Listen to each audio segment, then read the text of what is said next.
The curse of St. Michael's Cemetery. In the heart of Kerala, nestled between lush coconut groves and serene backwaters, lay the ancient St. Michael's Cemetery. The cemetery, with its moss-covered gravestones and towering crosses, had long been a place of mystery and fear among the local Christian community.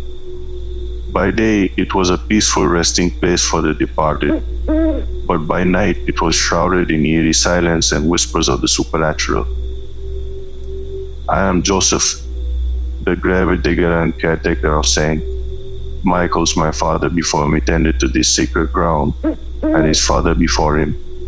Our family has always been close to the dead, ensuring their peaceful rest and maintaining the sanctity of the cemetery.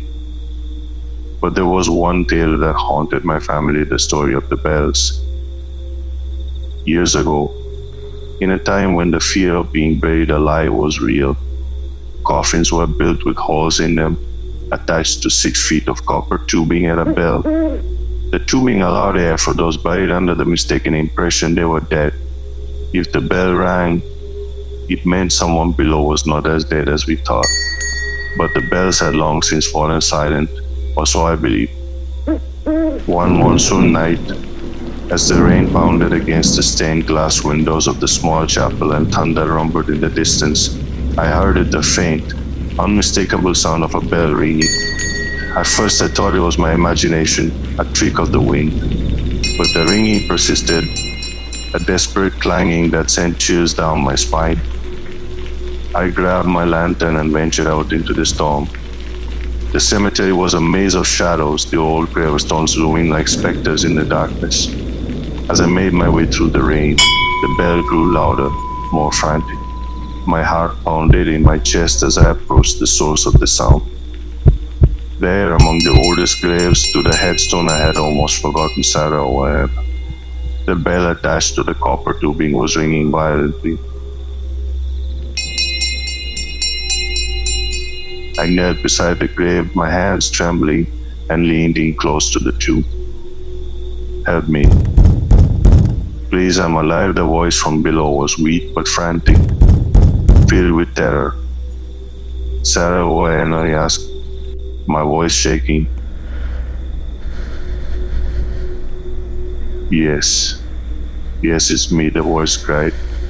Please dig me up, it was a mistake. My mind raced. The grave was old, very old.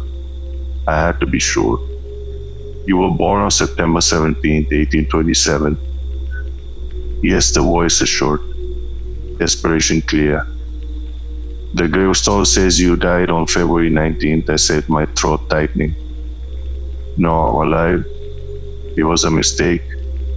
Please dig me up. A cold sweat broke out on my forehead. Sorry about this, Mom, I said, stepping on the bell to silence it and beginning to plug the copper tube with dirt. But this is August.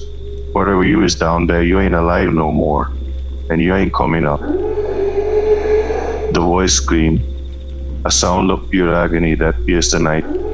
I forced myself to keep shoveling dirt into the tube until the screams faded into silence.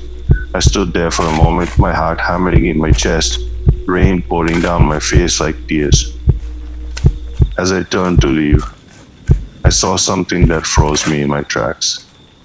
A shadowy figure stood at the edge of the cemetery, watching me. It was a woman, her dress tattered and soaked, her eyes hollow and filled with sorrow. She raised a skeletal hand and pointed directly at me before fading into the darkness. The next day I could hardly focus on my duties. The memory of the bell and the voice haunted me. I tried to convince myself it was just a trick of the wind or perhaps a cruel prank. But deep down I knew the truth. That night as I lay in bed I couldn't sleep. The house was filled with an oppressive silence, broken only by the occasional drip of rain from the roof. At midnight I heard it again, the bell, louder this time, more insistent. I knew I had to face whatever was haunting me. I grabbed my lantern and headed back to the cemetery. The rain had stopped, leaving a thick mist that clung to the ground like a shroud. The bells ringing led me once more to Sarah O'Connell's grave. As I knelt beside it, the voice from below spoke again, softer this time filled with despair. Please let me out. Trembling, I began to dig. The earth was heavy and wet, and each shovelful felt like lifting a weight from my own soul. After what felt like hours, my shovel struck wood. With trembling hands, I pried open the coffin lid. Inside lay a skeletal figure, wrapped in tattered cloth, a bell clasped in its bony fingers. The eyes, empty sockets staring into nothingness, seemed to bore into my soul. I fell back, gasping, as the skeleton's jaw moved, forming silent words. A cold hand touched my shoulder, and I turned to see the shadowy woman from the night before. She looked at me with eyes full of sadness and whispered, "You should have listened." Suddenly, I was surrounded by figures, ghosts of those long buried, their eyes hollow and accusing. They closed in on me, their whispers filling the air with a cacophony of sorrow and anger. "You let her die. You didn't believe. You buried her alive." Well, I screamed, trying to fend them off, but their cold hands passed through me, chilling me to the bone. In a desperate bid for escape, I ran through the mist, their voices following me, echoing in my mind. I burst into the chapel, slamming the door behind me. The whispers faded, but the fear remained. I knew that I could never escape what I had done, the lives I had condemned by my disbelief. From that night on, I was never the same.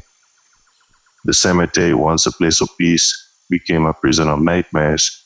Every night I heard the bells ringing, the voices pleading for release. And every night I was reminded of the price of my actions. St. Michael's Cemetery, with its ancient gravestones and whispering shadows, held its secrets close. And I, its gravedigger, became one of them, a guardian of the dead and a prisoner of my own making.